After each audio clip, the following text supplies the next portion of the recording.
It's amazing the ways you got me blazing these trails, the ways you taking me through when I was afraid of myself, to show me what I ain't seen and tell me what I ain't heard. You put your hooks inside of me, so honestly I gain work, cause I don't hide no more, and now I know that I can be the man that I planned. Since you found who I am and fell in love with me, the part of my life that I was once missing, and now I see you clearly, fearfully you wonderously. No true or two time, it's like an empty hourglass, pissing against the grain, the twisted sigma systems, coward ass. Whatever they deem is normal, go from, we'll just go around hand in hand, and if I get too crazy, baby, hold me down, hold me close, hold me tight, and don't let go with me, because I love to feel the motion of your body's poetry and rhythmic excellence. Synchronize the breath, we spend the best of many nights sweating, bless us, set the precedence. Now doesn't matter what they want, doesn't matter what they need. It doesn't matter what they say to me, because our eyes is open to what they afraid to see.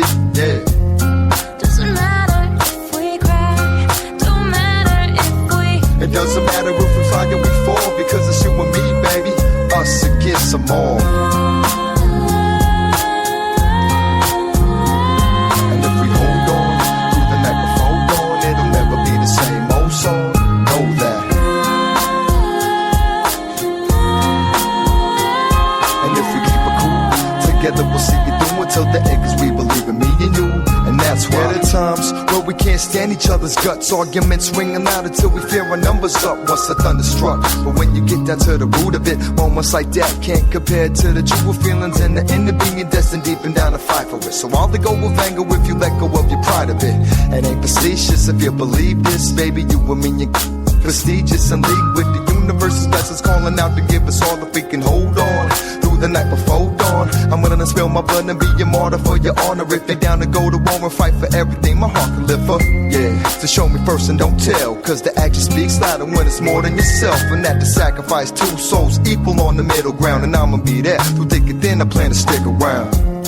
Doesn't matter what they want, doesn't matter what they need. It doesn't matter what they say to me, because our eyes is open to what they afraid to see. Yeah. Doesn't matter if we cry, don't matter if we. It doesn't matter if we fly or we fall, because it's you and me, baby, us against them all. And if we hold on through the night before dawn, it'll never be the same old song. Know that. And if we keep it cool together, we'll see it through until the end, cause we believe in me and you. And that's why you follow me, regardless where we in the back and where to follow you. I think I'm finished proving that. See, my word is my bond, and some take is his oath. So what we know above all else can encourage the growth between us both. Cause I got you physically and mentally, you know that. I got you back spiritually and sexually. The lonely time will tell, we can plan to take advantage of it. This unorthodox relationship, yes, you have to love it. Cause we complement each other like the sun's touch across an endless sky. So simplify, your tempers fly. See, no matter how close we come, we can have it all. If faith and action's taking us, my admiration never dies. And we can go further than that, one step at a time with two lovers intact. No lies and no proverbial knife in the back, because love's an evolution if we're down to adapt. For real. Doesn't matter what they want, doesn't matter what they need. It doesn't matter what they say to me, because our eyes is open to what they afraid to see. Yeah. Doesn't matter if we cry, don't matter if we. It doesn't matter if we fly or we fall, because it's you and me, baby, us against them all. And if we hold on through the night before dawn, it'll never be the same old song. Know that. Hi everyone, this is Lori Smith on Spreaker, and I'm glad to be here. That is Against the World by Vital MC. And this show, I've titled it Physical Child Abuse, The Damage Done. And hopefully you can hear me streaming properly here on Spreaker. Glad to be here. Just do shows when I feel like talking about child abuse, mainly domestic violence and the aftermath and adult survivor issues and whatnot. And tonight's the night I had some time and I thought I'd do a show here. And I've been wanting to do a show on this particular topic for a while, as well as verbal abuse as well. But physical child abuse, the damage done. You know, I'm a survivor myself of all the different types of abuse, and most of them anyway. And you know, I made it.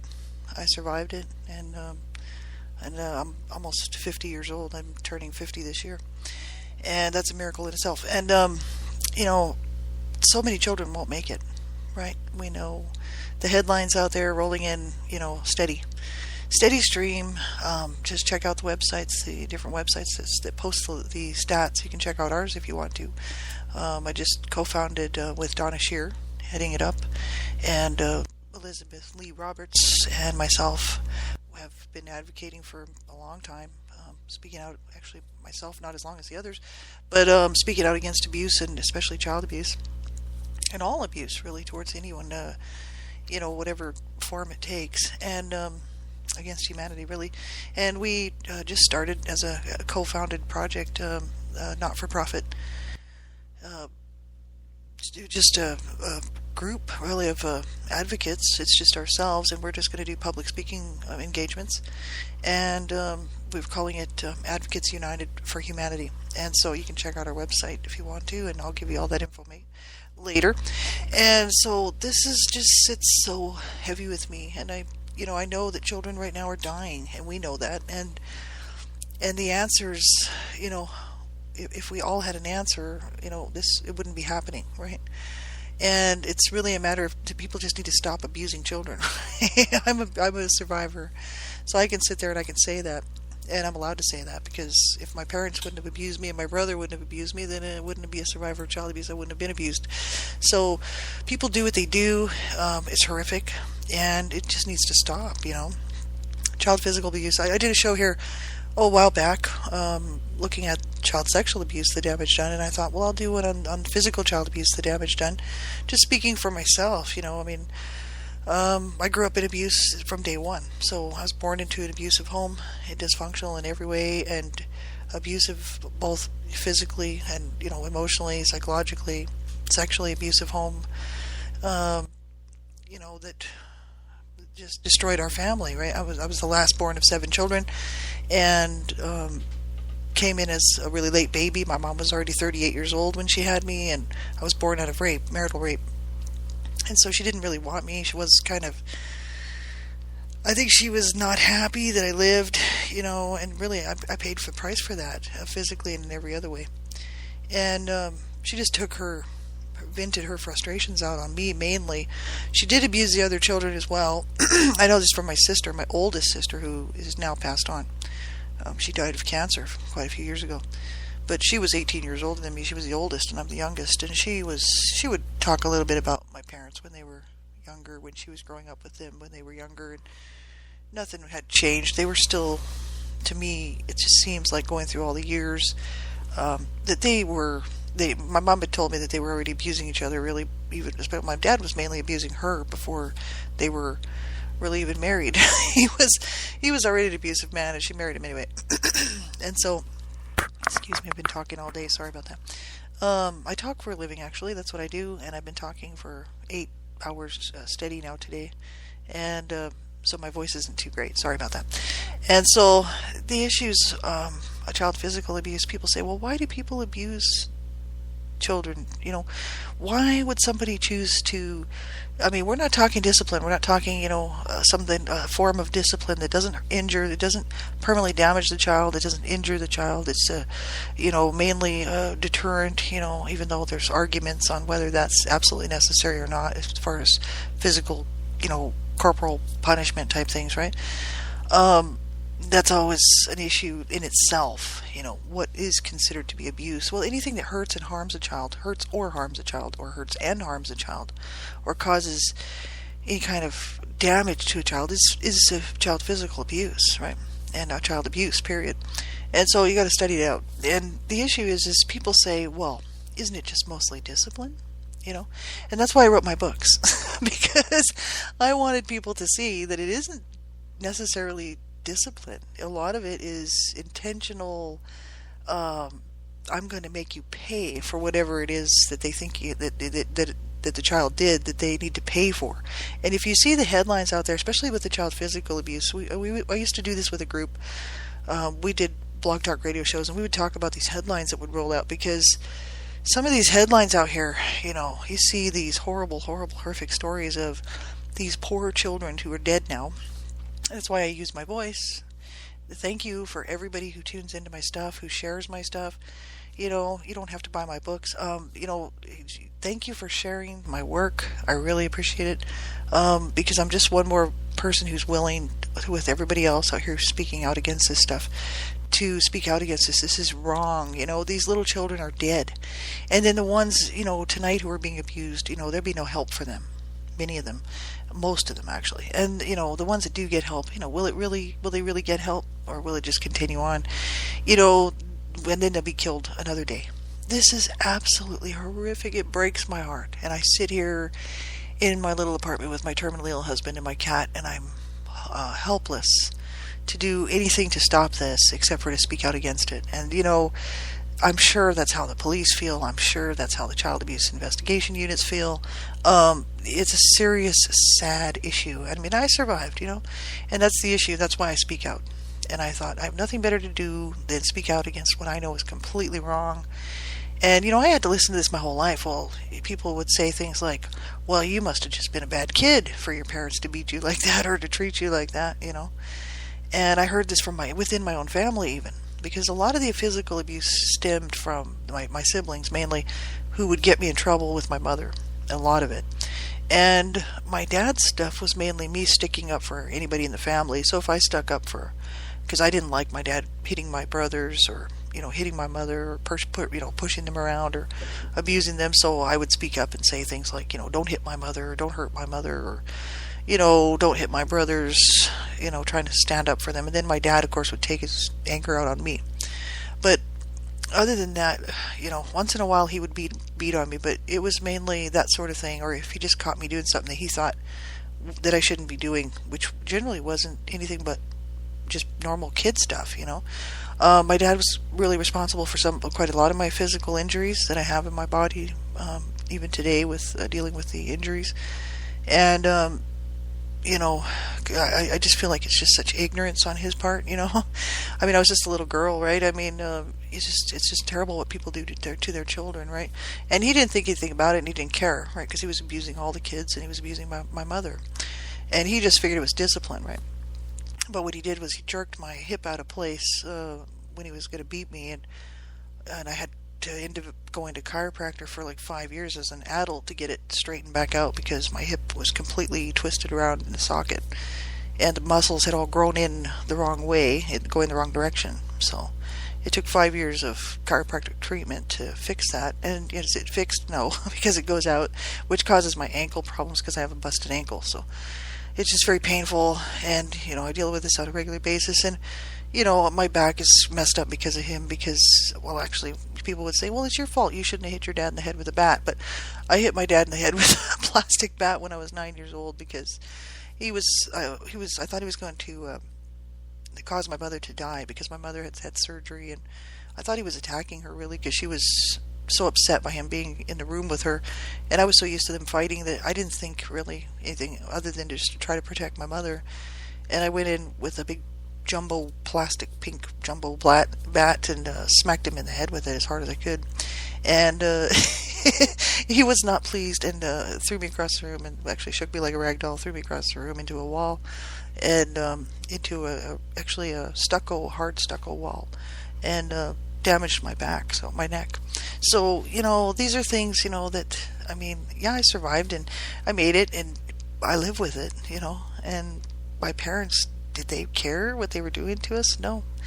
They never did, and they never will, because even if they took responsibility for it, they said, well, you just deserved that.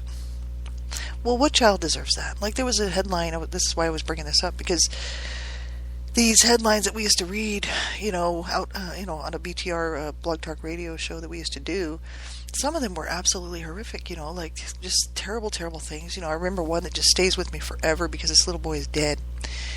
And his, I guess it was the dad, his father had caught him stealing a roll, like a bun, a dinner bun, off of the stove. And this little boy had taken his dinner bun and stole it, So the father considered that to be worth beating him, and he beat him over a period of 3 days, tied him to some furniture in the living room and beat on him for 3 days, and he died. And the mother just didn't do anything about it, because she was afraid, I guess, for her own life or whatever. And this is just horrific, like, I just sit there and I think, is it worth a little kid taking a bun off the stove to beat your child. This is the kind of stuff that I went through, but my mother didn't kill me. I used to get beaten for things. People would say, oh, you must have been so bad to deserve this kind of treatment that your mother used to do to you, especially my mom. My mom was responsible for most of the violent abuse towards me. And, it was mainly, the one time that the beating that I took with the rolling pin that actually cracked my head open, I was 13 and a half, and I was called to lunch. My mother made lunch, and she actually had set a place for me at the table, called me to lunch, and when my mother spoke, man, I listened. Because my mother was my abuser. So if my mom called me, I was paying attention, because if I didn't, I'd be in trouble, right? And I certainly didn't want to get any trouble with my mother. So she called me to lunch. I came in, sat down at the table, and I didn't really like what was in front of me, because it was this tomato soup that she would make that had milk in it, and it would curdle. It was cold, and I didn't like it. I didn't particularly like it, and I think I must have said something to her, like I didn't want to eat this for lunch or whatever. And I may have even said something in smart mouth, because I grew up listening to, smart, what do you want to call it, just cussing and cursing and, really horrible language. So I might have said something like, I don't want to eat this shit or something. I don't know, but whatever it was, it caused my mother to go into this crazed rage that, I took a beating from her that, I'll never forget. And I'm actually surprised that I'm actually still alive, and I can still see, and, I can still hear, and my head is still intact, and, my body's still intact, right? I took a huge beating from her. She not only beat my head with it, she beat my back, and, she had me up against the wall with the table, crushing my ribs, and literally beat the crap out of me. And I, just for saying something about the soup, is that really worth it? I would think that, something like that, if a parent has a good relationship with their child, which we did not have a good relationship, but if a parent, proper parenting, you don't do that to your children. That's just wrong, And these are the kinds of things that I would get, beaten on for. Like one time I was in the backyard, and I was taking apart this, my sister actually got me to take apart this brick fireplace that didn't belong to us, because we were renting the house, right? And my sister was like, oh, take the bricks apart and put them in a pile over there. So my sister was having me do this, and I just did it. I just went along with it. I was probably about, 6 years old or something, 7 years old or something like that. And so I was moving the bricks and taking this fireplace apart, which I shouldn't have been, but I didn't know. And my mother came out and caught me. And, I took a beating for that, and that really wasn't really my fault. My sister didn't say, oh, I told her to do it or anything, because my sister would have been the one to catch the beating, so she didn't say anything. And so this is the kind of stuff, I just don't think, I think it was very severe, and it was just not right, mainly most of the, that was the severe stuff that I'm talking about. There was a lot more. One time my mother burned me in the oven. She actually, I wrote about it in my book. I don't talk about it a whole lot. It's just, it's just another scenario that plays through my mind, and, I have the scar on my side, and I think about it, but I don't talk about it too much. But, I was walking by her one time. She was pulling cookies out of the oven, and I think I was probably 11 years old or something, 10, 11, somewhere in there, and I was walking by her, and she pulled the cookie sheet out and burned my side. I don't think she did it on purpose. I think I came behind her and surprised her, and was just walking through to go into the living room, and wasn't paying attention, because kids are kids, right?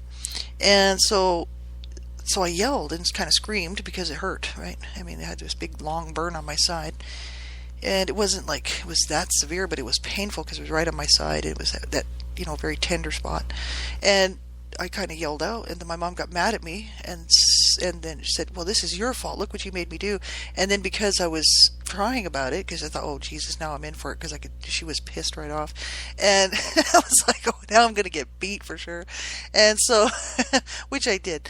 But she literally took my hands and put them in the oven. And in the meantime was pushing me in there, trying to push me in just to be mean. This is the kind of stuff that she would do. I burned my knees and my hands, the palms of my hands and stuff. And, and then of course I'm crying. So then she takes me in the living room and starts smacking me around because I won't stop crying, right? It's like, well, when you burn your kid, they're going to cry. And then of course you're going to have to deal with that. So it was just kind of, she just had it in for me, one time my nephews were over. This was probably right about the same time, I'd say within the same year. My nephews were over visiting, and they were kind of harassing me in the backyard, and we were playing on this kind of little play thing that we had out in the backyard. It wasn't our house, we were just renting. And it was kind of like a little tiny set of sort of small monkey bar type things. And I got tired of them, sort of harassing me. We were always kind of picking on each other. We grew up, all of us, in dysfunctional homes, and they used to be quite physically violent sort of with me, and I would eventually get tired of it. And so I went stomping into my room from outside and was slamming my bedroom door. My sister was actually in there. We shared a room. And she was doing her homework, of course, like a good kid on the bed, sitting there on the bed doing her homework. And I slammed the door like 3 times, and I said, "Stay out of my room," or whatever. And my mother heard me. And I detailed this in my book, but I went through a lot of detail. But, I could see a parent getting mad at a child for doing that and saying, "Look, you've got to straighten up your attitude, and we're going to have a talk about this, and for now you're just going to have to mellow out, a timeout, take a timeout or whatever." Well, my mother didn't do timeouts. It was just a swift, fix to the situation on her part, which was to damage her children, right? And so she heard me doing this and came in a rage and just literally rearranged my face. And I went through details on that in my book, A Life of Death Redemption. And just literally pretty well broke my nose and rearranged my face. And the blood would not stop flowing. And then I went to the bathroom, and it was all over the bathroom, and I couldn't get it to stop, and it was terrible. And then she continued the beating on with a belt because I told her to go ahead and kill me at that point. I was like, "Yeah, go ahead and kill me. You've already killed me. I'm dead anyway." I had been suffering beatings at her hands, from every kind of implement you can think of, whether it was her fists or her hands or backhands or whether it was a belt or, broomstick or, big old wooden spoons, whatever she could get a hold of, big wooden, she used to use a table leg from a coffee table that had broken down, because in our house the furniture was always getting broken from people fighting, my parents mainly, and busting things. And she had saved this table leg, and that was another thing that she used to like to beat me with. And I never saw her beat the other kids with that, but just me.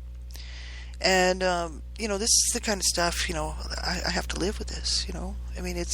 I have a lot of flashbacks and a lot of traumatic memories because of that, and I know it's PTSD. I know it's just a battered child syndrome thing. And it's hard. It's really hard, because then part of me listens to the voices that used to tell me, "Oh, well, you were just a bad kid. You just deserve that." From my family members, who would reinforce the idea that I just was so bad that I needed to be treated like that. And they were abused themselves, so you would think that there would have been some empathy, and they would have felt sorry for me because I was just a little kid. I really was not acting up that bad, you know what I mean? I would have never talked back to my parents. This is the thing. Growing up in the home that I grew up in with the abuse and the level and the high escalation really to domestic violence and the violence levels that were in the home, because my parents were brought up on charges, right? Abuse charges, child abuse charges. And, I would have never talked back to my parents as a little kid, never in a million years, because I would have been dead. I didn't have to do anything wrong to get beat on, see. That's the thing. It wasn't like I was really this bad kid. And, it started to, year after year after year of that just started to wear me down. And by the time I was in junior high, I was pretty well just a walking shell. And that's right around the time I hit 10, 11 years old. I was just like a shell of a person, and I really, because of the abuse, just was numb pretty well, and just wanted it to die. It wanted to be out of my misery and out of my pain. I started doing drugs at that point, and mainly just smoking marijuana, smoking pot, but I did other drugs too, PCP and acid and other things like that, and just whatever I could get my hands on. Later on, I started doing a lot of cocaine and just crank and crystal meth and things like that. And I just didn't care about myself. because I had a family telling me that I was just this worthless, rotten kid. My mother was telling me I was just an abusive, like a rape child, right? This thing that never should have happened, right? I should have died, right? She used to tell me while she was beating me, I should have killed you. I should have killed you years ago, or if she was threatening to hit me, she'd be like, I could kill you right now. I could kill you. It's my right. That's what my mother used to tell me when she would be just about ready to beat me. She'd be like, I could kill you, and I'm going to kill you. I'd be like, well, after a while, I was like, go ahead. You've already killed me anyway. When I was really little, I wasn't like that. But when I got older, I started to talk back, and it didn't help. I'd get more of a beating, but I really didn't care at that point, because the damage was done. And then the beatings just continued on, more beatings. And, even up until about the age of 17, my mother was still trying to beat on me. People say, why wouldn't you run away? I thought about it, let me tell you. It's because I wasn't wanted at home, so I wouldn't have had to run away. I could have just left, right? They wouldn't have called anybody to tell anybody I was missing. I wasn't a wanted child, right? They wouldn't have called to say, oh, she's missing, our daughter's missing. They would have just let me go. And so it wasn't like I had to run away. I could have just figured out where to go. I actually used to spend a lot of time at different people's houses, but for some friends of mine's homes that their parents would let me stay on their couch and stuff. But the thing is the issue is I wanted them to love me. I wanted them to care about me. I wanted them to take care of me. I wanted them to treat me like their daughter and take care of me, And and obviously that was never going to happen, but that's what I wanted, and that's why people I've actually had a couple people that were going to intervene for me, and I was like, no, don't. I do not want to be removed from my home. And we were almost removed from our home when I was really little. And I wanted my mother to love me. It was so important to me, And I used to write her poems and these beautiful poems, and I'd steal flowers from the neighbors' gardens and give them to her for Mother's Day, and I'd get beat on for stealing the flowers, and just things like this, and and then everybody said, oh, she's just such a bad kid. She just deserves everything that she gets. My mother would tell me that. While she was beating me, she'd be like, you're just worthless. You're just no good, rotten, and I'm not going to go into details about what she said because it's too harsh for the air here. But this is the things children are dying from. I made it. She just didn't happen to completely kill me. But the thing is and my dad, right? My dad was also physically very violent with me, and like I said, and it just went on and on and on. And I know what these little kids out here are going through. For a very brief moment, I used to think that was one more blow and that'd be it. I was going to be dead, And when I was really little, of course it was scary, and I was knocked out a couple of times. And I was afraid that they would kill me, but I was more afraid they would kill each other or kill somebody else in the home. But these little kids out here, they're breathing their last tonight. And I know where they're at. I know where they've been, and I know where they're at right now. And this is absolutely incredibly wrong because it's not discipline. It is abuse. It's deadly, deadly violence against children. And, it's so incredibly wrong that society wants to just chalk it up to discipline because it's so much easier. Oh, it's just discipline. Oh, they must have been bad. They just deserve to be disciplined like that. This is not discipline. This is abuse, and it's deadly, and it's killing children. And that's why, I lived so I can speak out, And, every day I'm like, wow, I made it. And so I'm going to use my voice, to continue as long as I'm here on the planet and can possibly do it before I get too old, and kick off. I'm going to make as much noise as I possibly can with as many people as I can. And so just remember, these little kids out here, they're going to have no help tonight. Nobody's going to step in. No one's going to intervene. No one's going to get them to stop. No one's going to get the abuser to stop hitting them. Nobody's going to get the abuser to stop breaking their bones and killing them. No. And they're going to die. And there's going to be more tomorrow, and more the next day, and more the next day, and more the next day. And, this is so incredibly wrong. Do whatever you can. Use your voice. Get involved. Wherever you can. Locally, nationally, internationally, but make sure that children's rights are definitely resounded, because children do have rights. They have the right to life. They have the right to life. My mother used to tell me, I could kill you right now, it's my right, if she's beating the crap out of me. And of course I was little, I was begging for my life. I was like, please don't kill me. Please don't kill me. Please, mommy. And I see these little reports out here about these little kids going through the same thing, and it breaks my heart. Because after the age of 10, I just became hard-hearted and I didn't care anymore. I was like, go ahead and kill me. What are you going to do? You've already killed me. One more blow, go for it. It changed my whole being. It changed my whole person. And these little kids out here aren't going to make it. They're going to die.